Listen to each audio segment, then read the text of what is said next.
Good afternoon students, তোমাদের রিকোয়েস্টে basic ইংলিশের আরও একটি ইম্পর্টেন্ট ক্লাসে চলে এসেছি।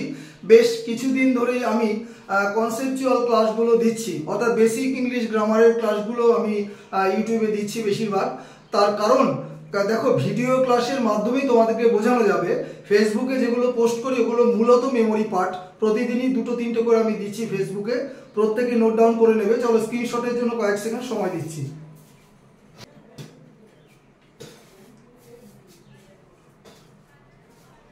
চলো ক্লাস শুরু করি। তো আজকে দেখো ইম্পর্টেন্ট দুটো রুলস তোমাদের জন্য আমি সেট করেছি, মোস্ট ইম্পর্টেন্ট। যারা আমার বিগিনার্স আছে তাদের কাছে তো অবশ্যই ইম্পর্টেন্ট, এবং মডারেট বা অ্যাডভান্স লেভেলে যারা ক্যান্ডিডেট আমার কাছে পড়তে আসো বা অনলাইনে যারা পড়ে তারাও কিন্তু ক্লাস দুটো মানে আমার এখানে রুলস দুটো অবশ্যই নোট ডাউন করে নেবে। চলো শুরু করি। নাম্বার 1 কি বলেছে? Somebody, anybody, nobody, none, each, every ইত্যাদি শব্দগুলি SN, SN means singular number, তাই এর পরের ভার্ব এসএন হবে। অর্থাৎ এই সমস্ত শব্দগুলোর পাশে যেই ভার্বগুলো তুমি বসাবে সেগুলো অবশ্যই সিঙ্গুলার নাম্বার হবে, ঠিক আছে? এক্সাম্পল দেখো, every student has come to school. Every আছে, ঠিক আছে, সিঙ্গুলার নাম্বার, তাহলে এর সাথে কোনটা নিচ্ছে? ভার্ব হ্যাজ নিচ্ছে, ঠিক আছে? নোবডি সিঙ্গুলার নাম্বার, নোবডি, এর সাথে ভার্ব নিচ্ছে কোনটা? Singular number. দেখো V1 এর সাথে S বাই S যুক্ত করা আছে, তাহলে নোবডি ট্রাস্টস হিম, কেউ তাকে বিশ্বাস করে না।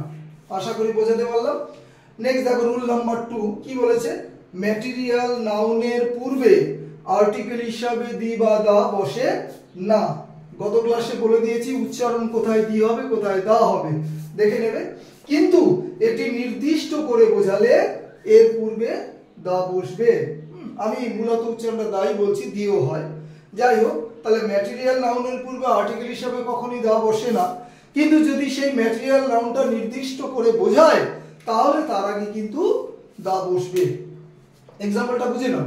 Gold is very valuable. সোনা বা গোল্ড খুবই মূল্যবান। কোথাকার গোল্ড বলে নাই। যদি আমরা বলতাম যে আফ্রিকার গোল্ড, তাহলে দ্য গোল্ড অফ আফ্রিকা হতো, ঠিক আছে? তো নিচে সেরকমই এক্সাম্পল দিয়েছি। দ্য রাইস অফ WB মানে ওয়েস্ট বেঙ্গল, পশ্চিমবাংলার যে রাইস ইজ ভেরি ফাইন। তাহলে এখানে রাইসটা অবশ্যই ম্যাটেরিয়াল নাও, তার আগে দা বসেছে কারণ এটা নির্দিষ্ট করে কোথাকার রাইস বলেছে, এখানে WB ওয়েস্ট বেঙ্গল। যদি এখানে গোল্ডটা বলতো আফ্রিকার, তাহলে গোল্ডের আগে আমরা দা বসিয়ে দিতাম, ঠিক আছে? এবং আরেকটা সেকশন যেটা চালু করেছি, যে লাস্ট ক্লাসে বলেছিলাম যে জয়েন মি, আমার সাথে যোগ দাও, অর্থাৎ পুরোনো ক্লাস যেগুলো সেগুলোতে কি দিয়েছি? Conditional sentence rules.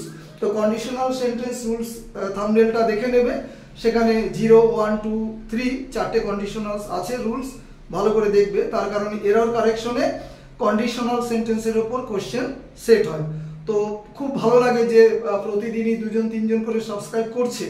আমি আমার স্টুডেন্টদের বলি অফলাইন বা অনলাইনে যে 2জন স্টুডেন্ট না ঢুকুক, অর্থাৎ আমার কাছে না আসুক, কিন্তু 2জন যদি সাবস্ক্রাইব করে ভালো লাগে। তার কারণ তারা দে আর নট মাই স্টুডেন্টস। কোথা থেকে সাবস্ক্রাইব করছে? অর্থাৎ তারা আমার ক্লাস পছন্দ করছে, এই কারণে সাবস্ক্রাইব করছে, তাই না? ক্লাস শেষ করছি। Have a good day.